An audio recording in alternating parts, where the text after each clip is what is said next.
దయచేసి మీరు మాట్లాడాలి అనుకున్నప్పుడు విక్టిమ్ లేదా బాధితురాలు అని మాత్రమే మాట్లాడండి. సో నేమ్ ఎక్కడ తీసుకోవద్దు, ఇట్స్ ఎ పర్సనల్ రిక్వెస్ట్.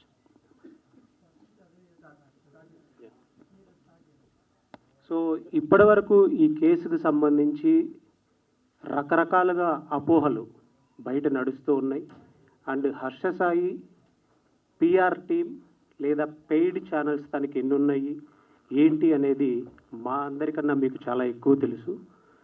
మేము ప్రతి ఛానల్కి వెళ్ళి కూర్చొని వాటిని ఎక్స్ప్లెయిన్ చేసే అంత టైం లేదు కాబట్టి, మా ఇంటెన్షన్ అది కూడా కాదు కాబట్టి, అండ్ సింగిల్ సిట్టింగ్లో క్లారిఫికేషన్ ఇవ్వాలన్న ఉద్దేశంతో మీడియా అందరినీ ఒకే వేదిక మీద అడ్రస్ చేయాలన్న ఉద్దేశంతో వచ్చాము. ఈ కేసుకు సంబంధించి చాలా అపోహలు బయట నడుస్తున్నాయండి. అంటే అసలు కేసు ఎఫ్ఐఆర్ ఏంటి, ఏం ఫైల్ చేశారు అనేది క్లియర్ డీటెయిల్స్ ఇప్పటివరకు ఎక్కడ రివీల్ చేయలేదు.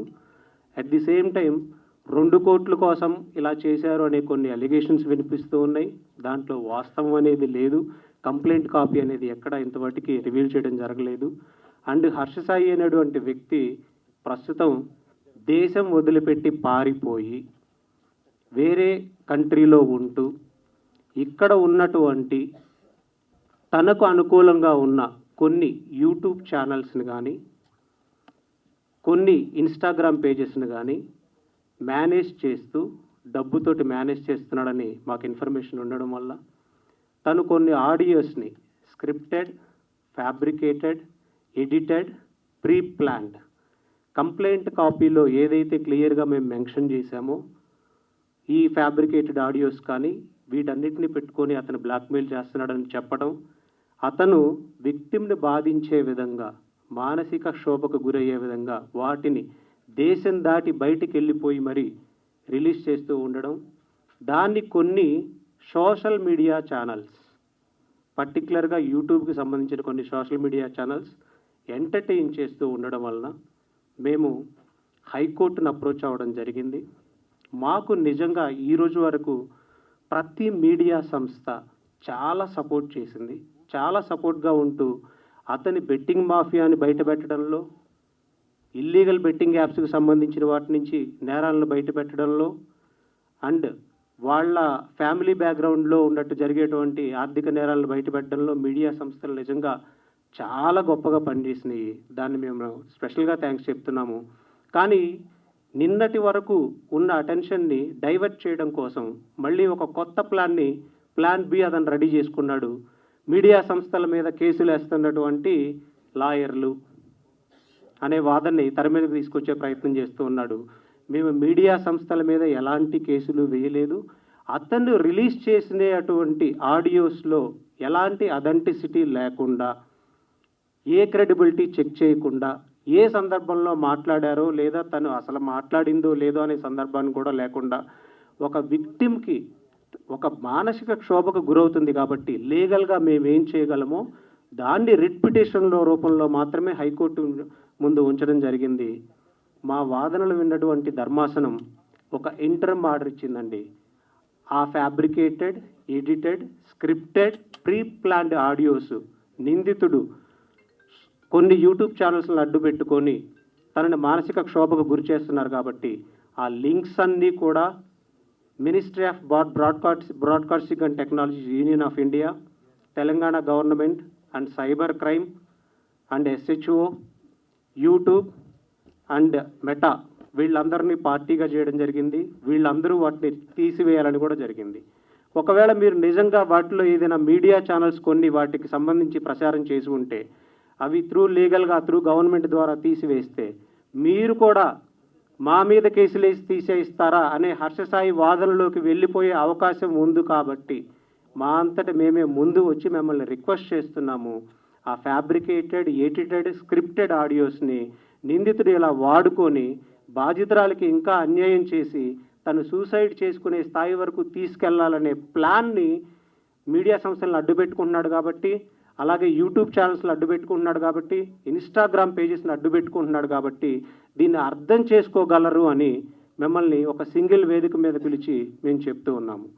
ఇంకా ఈ కేసుకు సంబంధించి ఇప్పటి వరకు కొంతమంది పెయిడ్ ఆర్టిస్టులు అంటాం. పెయిడ్ ఆర్టిస్టులు అంటే కొన్ని డిబేట్స్లు మేము చూస్తూ ఉన్నాం. వాళ్ళ దగ్గర ఎఫ్ఐఆర్ కాపీ లేదు, కంప్లైంట్ ఏంటో తెలియదు. ఈ ఆడియోస్ బేస్ చేసుకొని ఒక సినిమా రివ్యూ చెప్పినట్టు ఆడపిల్ల జీవితాన్ని చెప్తున్నారండి. ఒకసారి ఆలోచించండి. ఆ ఆడియోస్ని బేస్ చేసుకొని మన ఇళ్ళల్లో ఆడపిల్లలు ఉన్నారు, మనకి అక్కా చెల్లెళ్ళు ఉన్నారు, వాళ్ళ జీవితాలని ఈ ఆడియోలను బేస్ చేసుకొని కంప్లైంట్ కాపీలో ఏముందో కూడా తెలియకుండా డిసైడ్ చేయడానికి డిబేట్లు పెడుతూ ఉన్నారు. పర్టికులర్గా యూట్యూబ్లోని సోషల్ మీడియా ఛానల్స్ కొన్ని. వారి మీద సైబర్ క్రైమ్ వాళ్ళు కంప్లైంట్ నమోదు చేయడం జరిగింది, ఎఫ్ఐఆర్ రిజిస్టర్ చేయడం జరిగింది. ఎఫ్ఐఆర్ కాపీ కూడా తీసుకొని వచ్చాం. ఎప్పుడైతే హైకోర్టు డైరెక్షన్ ఇచ్చిందో వీళ్ళు ఎఫ్ఐఆర్ రిజిస్టర్ చేశారు. వాళ్ళ నేమ్స్ వచ్చేసి మీ అందరికీ తెలుసు, వాళ్ళు కూడా సోషల్ మీడియా ఇన్ఫ్లుయెన్సర్సే. సో దాసరి విజ్ఞాన్ అనే అతని మీద, శేఖర్ భాష అనే వ్యక్తి మీద, అండ్ కరాటే కళ్యాణి, సారీ ఆమె నేమ్ తీసుకున్నందుకు, ఆమె కూడా ఉమెన్, ఆమె కూడా ఆలోచించాలి. కరాటే కళ్యాణి గారి మీద ఇంకొక పర్సన్ మహిదర్ వైబ్స్. ఇవి ఆడపిల్లల జీవితాలండి, సినిమా రివ్యూలు కాదు. కేవలం అతను పంపించిన ఆడియోస్ని కంప్లైంట్ కాపీ కూడా లేకుండా వాటిని బేస్ చేసుకొని తన క్యారెక్టర్ అసాసినేషన్ చేసి తనని డీఫేమ్ చేస్తే మీకేమొస్తుంది? మహా అయితే ఒక గంట యూట్యూబ్ ఛానల్లో కంటెంట్ నడిచిద్ది, కానీ అవి విన్నటువంటి నిజ నిర్ధారణ లేకుండా విన్నటువంటి ఆ బాధితురాలు ఎంత క్షోభకు గురవుతుందో ఆలోచించాలి ఇక్కడ మనం. దానిలో ఇక్కడ సెక్షన్ 356 కింద డిఫర్మేషన్ కింద అండ్ 72 ఆఫ్ బిఎన్ఎస్, మన అందరికీ తెలుసు మీడియా సంస్థలకి ఒక విక్టిమ్కి సంబంధించినటువంటి నేమ్ తీయకూడదు అని. కానీ వాళ్ళ నేమ్ వేస్తూ నేమ్ తీస్తూ ఇవి పర్టికులర్గా తన మాట్లాడిన ఆడియోలే అంటూ, ఇవి పర్టికులర్గా తన క్యారెక్టర్ ఇది అంటూ డీఫేమ్ చేయడం కోసం చేయడం వల్ల, సో సెక్షన్ 72 బిఎన్ఎస్ మనకి క్లియర్గా చెప్తుంది ఇలా చేయకూడదని. అండ్ 67 ఐటీ యాక్ట్ కింద వాళ్ళ మీద ఎఫ్ఐఆర్ నమోదు చేయడం జరిగింది. ఇప్పుడు ప్రస్తుతానికి వారు కూడా అబ్స్కాండ్లో ఉన్నారు, నిందితుడికి సహకరిస్తున్నారు. నిందితుడు ఎక్కడున్నారో వాళ్ళకి తెలుసు, అవుట్ ఆఫ్ కంట్రీలో ఉన్నాడని కూడా తెలుసు. అండ్ ఇంకొకటి మనం గమనించాలి, వాళ్ళ నాన్నగారి మీద కేసు ఎందుకు పెట్టారు, ఇమ్రాన్ అనే వ్యక్తి మీద కేసు ఎందుకు పెట్టారు? ఎఫ్ఐఆర్ కాపీలో ఎవరైనా చూశారండి వాళ్ళ నాన్నగారి పేరుందని? ఎఫ్ఐఆర్ కాపీలో ఇమ్రాన్ ఏముందండి అక్యూజ్డ్గా? లేకుండానే వాళ్ళంతట వాళ్ళు హైకోర్టు ధర్మాసనాన్ని అప్రోచ్ అయ్యి యాంటిసిపేటరీకి వెళ్ళారు. నిన్న జడ్జి గారు ఒకటే అడిగారు, అక్యూజ్డ్గా చేర్చకుండా మీరు హైకోర్టుకి ఎందుకు వచ్చారు అంటే మీరు తప్పు చేశారని ముందుగా ఒప్పుకుంటున్నారా? జడ్జి గారు అడిగిన ప్రశ్న. ఒకవేళ పోలీసులు విచారణకు పిలిస్తే వాళ్ళ తండ్రి గారిని కానీ ఇమ్రాన్ని కానీ పిలిస్తే మీరు వెళ్ళి సహకరించండి, మీరు అక్యూజ్డ్గా తేలితే అప్పుడు మీకు యాంటిసిపేటరీకి వచ్చే లిబర్టీ ఉంటుంది అని కూడా జడ్జి గారు చెప్పారు. సో దీనికి సంబంధించి ఇంకా అసలు వీళ్ళు ఏంటి అనే కొన్ని డీటెయిల్స్ కానీ మీకు ఏదైనా డౌట్స్ ఉన్నా అడగండి. అండ్ కొన్ని విషయాలు మీరు సపోర్ట్ చేసినందుకు మన ప్రొడ్యూసర్, ఈ సినిమా కొంచెం దీనిలో కొంత సినిమా వివాదం కూడా ఉంది కాబట్టి, కాపీరైట్స్కి సంబంధించిన విషయం కూడా ఉంది కాబట్టి మన బాలచంద్ర గారు one of the co producer, ఆయన అడ్రస్ చేస్తారండి. అదే దాంట్లో భాగంగానే ఇద్దరు కలిసి అసలు ఒక సినిమా ఒప్పందం చేసుకున్నారు. ఆ సినిమా వివాదం ఏంటి అసలు?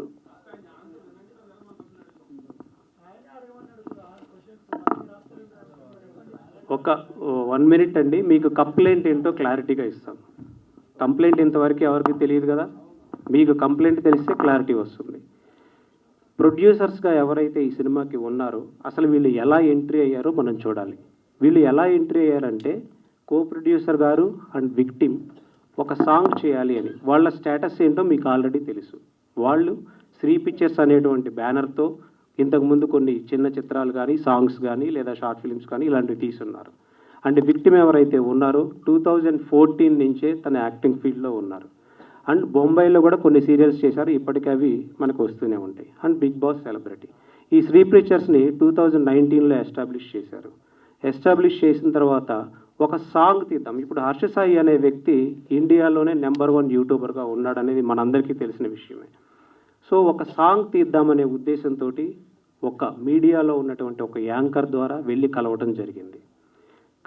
కలిసిన సందర్భంలో ఈ హర్ష సాయి అనేటువంటి వ్యక్తి ఒక 2-3 సిట్టింగ్స్ ఐటీసీ కోహినూర్స్లో ఇలా అయిపోయిన తర్వాత వీళ్ళ ఫినాన్షియల్ బ్యాక్గ్రౌండ్ని వెరిఫై చేసుకోవడం జరిగింది. నా దగ్గర ఒక స్టోరీ లైన్ ఉంది. ఈ స్టోరీ లైన్తో మనం సినిమా తీస్తే మీరు ప్రొడ్యూసర్స్గా ఉండి, నేను డైరెక్టర్గా ఉండి, నేను హీరోగా ఉండి, అండ్ విక్టిమ్ ఎవరైతే ఉన్నారో తను ప్రొడ్యూసర్గా అండ్ హీరోయిన్గా ఉంటే ఇది చాలా పెద్ద సక్సెస్ అవుతుంది అని తన డెబ్యూ మూవీని శ్రీ పిక్చర్స్ ద్వారా తీయాలనే ఉద్దేశంతో అతను వచ్చాడు. సో మనం అతని క్యారెక్టర్ అనాలిసిస్ మనం చేసుకుంటే, ఒక పేదవాడికి ఒక బార్బర్ని మినిలియర్ చేయాలి అంటే అతని వీడియోస్ మీరు చూసుంటారు. ఎంత బ్యాక్గ్రౌండ్ వెరిఫై చేసుకుంటాడండి? వాళ్ళ టీంని పంపించి అతని ఫినాన్షియల్గా అతను ఏంటి, నిజంగా పేదవాడా కాదా, ఇన్ని వెరిఫికేషన్స్ చేసుకుంటాడు. ఎస్, చూశానండి. ఏ ఊరండి? బార్బర్ని మిలీనియర్ చేసే వీడియో మీరు చూసారా?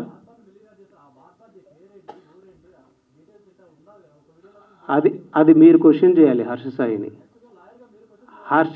మీరు క్వశ్చన్ చేయాలి సార్. అది హర్షసాయిని మీరు క్వశ్చన్ చేయాలి. నేను చెప్తున్నా, ఇంత బ్యాక్గ్రౌండ్ అతను వెరిఫై చేసుకుంటాడు. ఒకళ్ళకి 5 లక్షలు దానం చేయాలంటే అతను చేసుకున్నాడు కాబట్టి, అలాగే తన ఫస్ట్ డెబ్యూ మూవీకి వీళ్ళ దగ్గర ఫినాన్షియల్ క్రెడిబిలిటీ ఉందా లేదా అని వెరిఫై చేసుకున్నాడు. ఫస్ట్ నన్ను చెప్పనివ్వండి. వెరిఫై చేసుకున్న తర్వాత మాత్రమే తను ఆ సినిమాలోకి ఎంటర్ అవ్వడం జరిగింది.